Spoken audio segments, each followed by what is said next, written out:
देश नीति, केवल सच्ची और पक्की खबरें।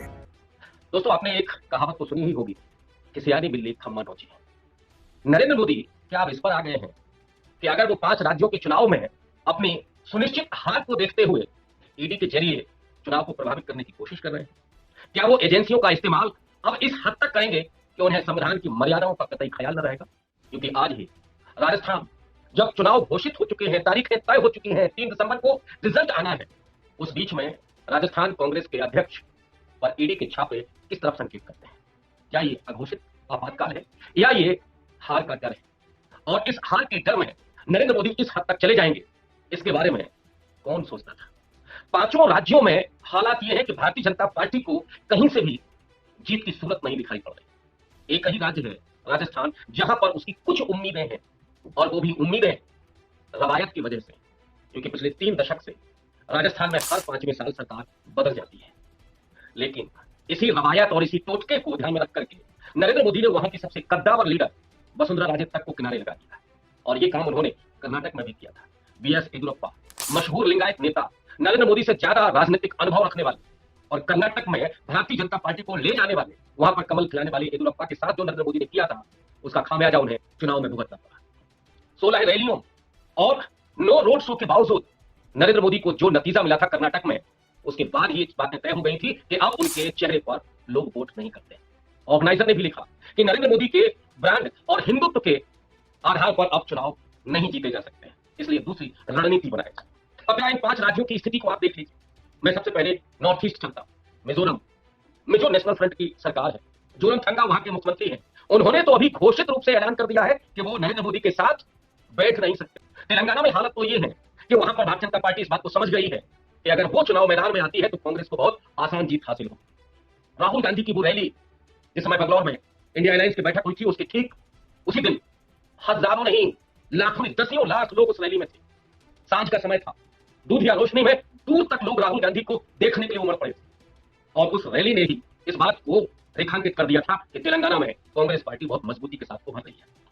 मल्लिकार्जुन खड़गे, उनकी भी रैलियां हुई, और वो व्यक्ति जो आज सबसे बड़ी ही तो मैं नहीं कह सकता अगर कार्यकर्ताओं के आधार पर कहें, लेकिन इस देश की सबसे पुरानी पार्टी जिसका इतिहास इस देश के स्वाधीनता आंदोलन को लड़ने का और अंग्रेजों से इस देश को मुक्त कराने का है, वो कांग्रेस पार्टी, उसके राष्ट्रीय अध्यक्ष, इनका 50 साल का अपना राजनीतिक अनुभव, दलित समाज से आते हैं, कर्नाटक से आते हैं, यानी दक्षिण भारत के, उन्होंने भी जाकर के तेलंगाना में भारतीय जनता पार्टी की मुश्किलें बढ़ा दी, और अब मुकाबला वहां पर बीआरएस बनाम कांग्रेस पार्टी है।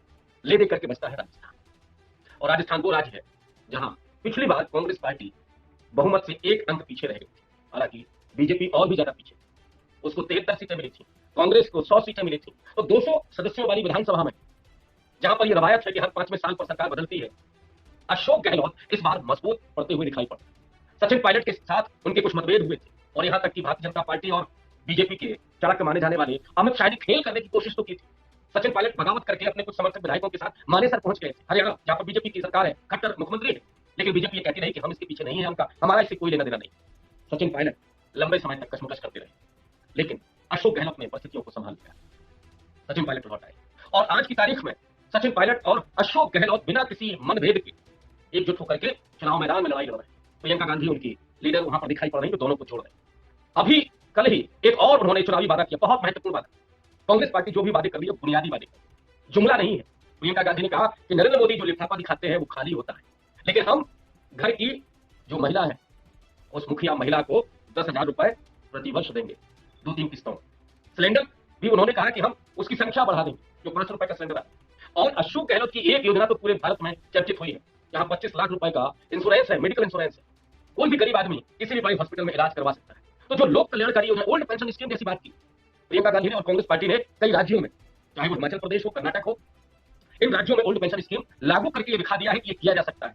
सरकारी कर्मचारियों के साथ जो दगाबाजी भारतीय जनता पार्टी ने की है, उसका पर्दाफाश कांग्रेस पार्टी ने कर दिया। तो राजस्थान में जहां लड़ाई नजदीक होते हुए दिख रही थी, वो भी अब कांग्रेस पार्टी के पक्ष में झुकती चली जा रही है। उसका एक और कारण है, वो अपनी रणनीति नरेंद्र मोदी, कि वो अपने समय के किसी भी नेता को अपने गिर्द गिर्द देखना ही नहीं चाहते।